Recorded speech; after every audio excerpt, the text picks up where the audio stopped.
This week's Parsha, the Torah has a phrase, 3 words, Yishavtem levetach be'artzachem.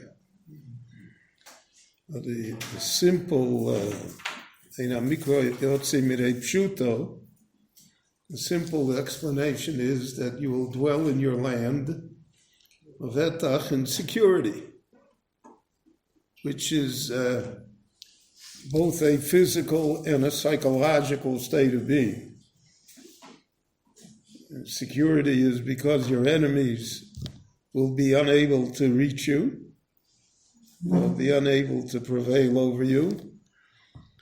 But many times, even in a place where there are no enemies, the person does not feel secure.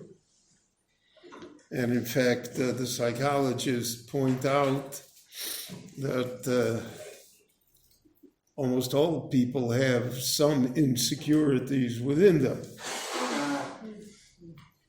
And that the idea of security is to feel good about yourself, to have a feeling of self-satisfaction, self-accomplishment, self-worth. And that is already a psychological gift. Really not dependent on the outside at all. There are many people in life who appear to be very successful in their professions and fields and who are very insecure people. And an insecure person is always dangerous. He's dangerous to oneself and dangerous to others. Because usually the compensation for insecurity is to be aggressive. So the Torah promises us that there'll be this blessing, Yishavtem levetach be'artzachem, that somehow both types of security will exist within you. The Rebbe will take care of all of your external enemies. And then v'yishavtem levetach be'artzachem. So that's the outside threat, and then you will dwell levetach. So in Drush, regarding Eretz Yisrael, there's a whole genre of the drush of ideas simply regarding Eretz Yisrael itself. So for instance, the Gemara says, "V'nosati lachem leiv ragoz," in the Tochacha, that the Jewish people will be have a heart that is always agitated. It's never calm. So the Gemara says that Talmudo shel Bovel. That's Golas. So even if you have the Talmud, even if you have Torah, everything, but simply being in Golas is a leiv ragoz, and that need not be elaborated upon. We all know what that means. So even if you live in the best of conditions and you're most accepted and everything, is still there's something that gnaws at you. Something that keeps on telling you that you're different. So they darshan levetach is an acronym. It's Roshei Tevot of Beis Tes Chof. Beis Tes Ches. So the Beis stands for bracha. What's the Eretz Yisrael is bracha. So all of the Meforshim say that just living in Eretz Yisrael is bracha. Even if the circumstances are not easy, and even if the externals are difficult, but that's what the Rebbe Shalom said to Avram Avinu, Ve'irachticho, I'll give you a bracha. The bracha is lechocho me'artzecho me'ladecho be'esavicha elo oretz asher areko, and there uverachticha, there I will bless you. You will have the bracha. So the living in Eretz Yisrael is a bracha all by itself. Now again, many times in life we have brachot that happen to us, but we don't recognize them as a bracha. We sometimes think that it's just the opposite. And there are countless incidents, and perhaps every one of us in our life can recount it. That I thought that, I missed out on something. I felt very badly about it. And then later it turned out that that was the greatest bracha that ever happened to me. Guy had tickets on the Lusitania or on the Titanic. He missed the boat. So when he missed the boat, so for 2 weeks it was terrible. And it turned out to be a bracha, right? And that's an extreme example. But there are many little examples that always exist. So the definition of bracha is not always by the measurements that we measure things. So living in Eretz Yisrael per se is a bracha. It's a blessing. And v'chiper ad mosel amo, it brings within the blessing of kaparav. It brings within all sorts of things. And these are all metaphysical things that we cannot identify, but nevertheless they are present. They are part of living in Eretz Yisrael. The tes represents tahara. Eretz Yisrael had all the dinim of tumah and tahara, which again are things that we don't see. We can't identify tumah. The person's the same person that he was before, that he is now. What difference does it make if he touched the sherets or he didn't touch the sherets? Nevertheless, there's an entire section in the Torah that deals with these laws of tumah and tahara. So again, in association with Eretz Yisrael, so we find that the Gemara teaches us that the Chachomim were gozer tumah al Eretz Ha'amim. That simply leaving Eretz Yisrael brings a tumah to the person. Person doesn't notice it, and since we are not at all familiar with tumah and tahara,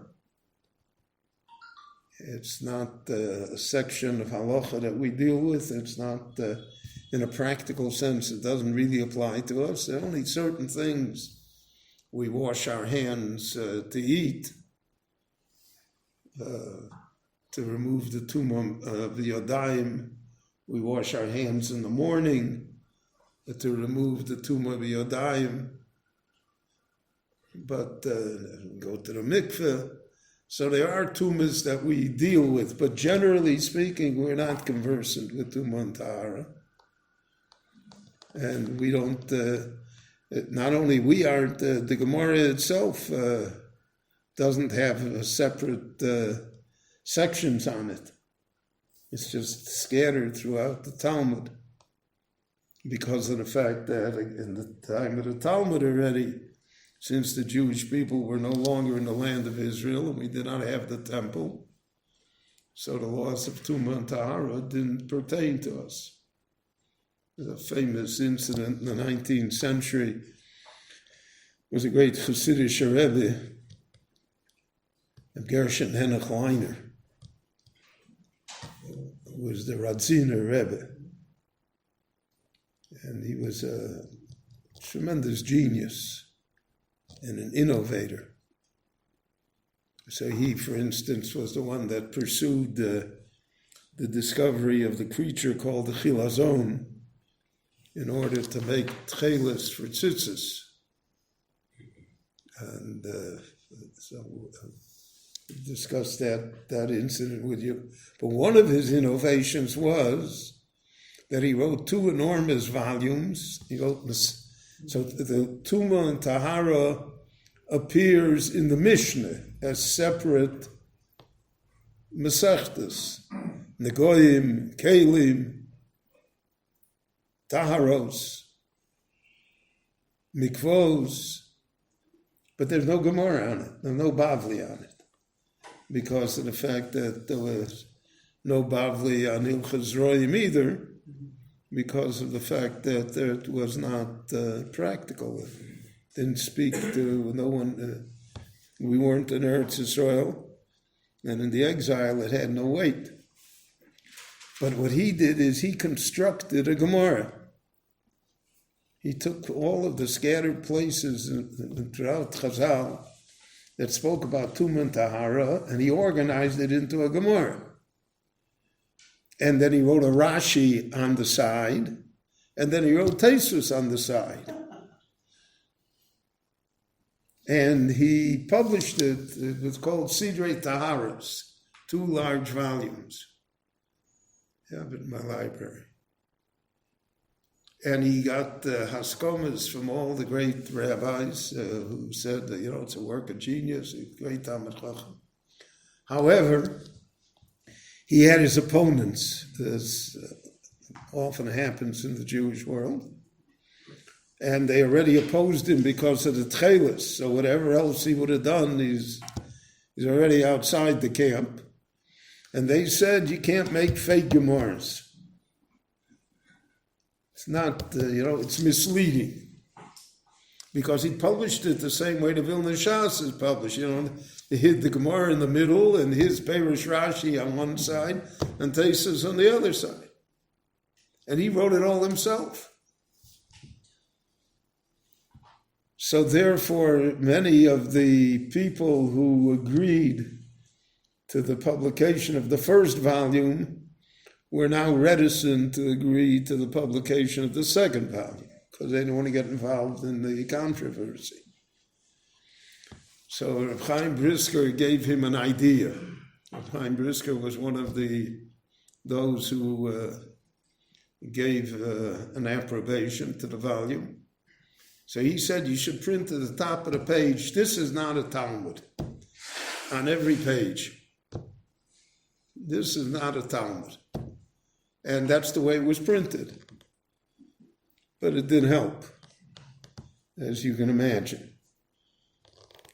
But the whole deal of Tahara, and the Chafetz Chaim said so as well, he said that it had to be revived because of the fact he said that we're going to get back to Eretz Yisrael. They all had the sensation that the Jews were going to come back to Eretz Yisrael sooner than later. And so you have to be prepared. You have to be prepared. You have to know Dinei Tumah v'Tahara. And in Litta, the great posek, the Aruch HaShulchan, of Yechiel HaLevi Epstein, so he published a sefer called the Aruch HaShulchan HaAsid, the future Aruch HaShulchan, in which he included all the laws of agriculture and the laws of Tumah and Tahara in a Shulchan Aruch. So the understanding of Eretz Yisrael is that it always had a connection with Tahara. And again, because Tahara is something that we cannot define, but it's something that's necessary. And it's interesting that the last favor that we do to a fellow Jew is called the Tahara, because that has to do only with the neshama already. The guf is not functioning anymore. So that was part of the understanding that was what Eretz Yisrael would bring. So it would bring bracha and it would bring tahara. The chet in Betach is chen, which is also an indefinable term. Chen is either you got it or you don't. And Chazal always looked at it as it's not, chen is not beauty in an objective sense. But chen is an appreciation of the goodness of others.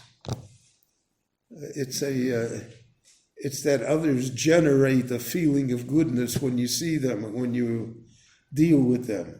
So the Gemara says, for instance, chen amokom abalo al yoshvav. People like where they live.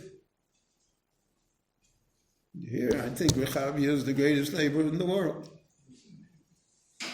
But there are people who live in other neighborhoods that think so too. But there's a chen, an attachment to where we reside. And the Gemara says, chen isha ba'ala. Husband and wife have a special relationship. She has a chen to him. Other people will say, My famous story that I always remind myself of is I once spoke to a student of mine that he should court a certain girl. I felt it was a wonderful shidduch. He went with her once, then he told me he's not going again.